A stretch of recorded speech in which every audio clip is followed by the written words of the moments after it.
భారతదేశంలో మోడీని తిట్టేటటువంటి స్వరా భాస్కర్ దగ్గర నుంచి అత్యంత కీలకమైన సోనా కపూర్ మొగుడు దాకా అందరికీ కూడా ఫండింగ్ అమెరికా నుంచినే వస్తుంది.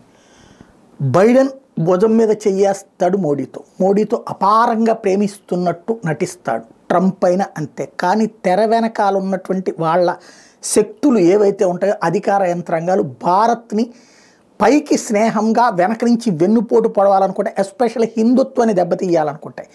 హిందుత్వ అనేటటువంటి యునైట్ అవ్వడం అన్నటువంటిది వాళ్ళు అస్సలు తట్టుకోలేకపోతున్నారు. చీలికలకి రకరకాల ప్రయత్నాలు చేశారు. ఈ చీలికలు జరగకుండా ఉండటానికి కారణమవుతున్నటువంటి నరేంద్ర మోడీ. కాబట్టి ఆ నరేంద్ర మోడీ క్యారెక్టర్ అసాసినేషన్కి ప్రయత్నించారు. అట్లాగే చీలికవాదిగా ప్రొజెక్ట్ చేసే ప్రయత్నం చేశారు. ఎన్ని రకాల ప్రయత్నాలు చేసినా ఇక్కడ ప్రజలు అంగీకరించట్లేదు. కాబట్టి ఇట్లాంటి మేధావుల ముసుగులో ఉన్నటువంటి వాళ్ళని, జర్నలిస్టుల ముసుగులో ఉన్నటువంటి వాళ్ళని, ఎవరైతే భారత ద్వేషులు అనే కంటే కూడా హిందుత్వ ద్వేషులందరికీ అమెరికన్ యుఎస్ఐ నుంచి ఫండింగ్ వచ్చింది అన్నటువంటి విషయం 1 by 1 బయటపడతా ఉంది. రోజు రోజుకి కొత్తగా వెలుగులోకి వస్తున్నటువంటి సోనం కపూర్ ఎందుకు యాంటీ మోడీ అయిందంటే, వాళ్ళ ఆయనకి సంబంధించినటువంటి స్వచ్ఛంద సంస్థకి యుఎస్ఐ నుంచి ఫండింగ్ వచ్చిందన్నటువంటి విషయం తాజాగా ఆ సంస్థకి సంబంధించినటువంటి లెక్కలలో బయటపడినటువంటి వ్యవహారం.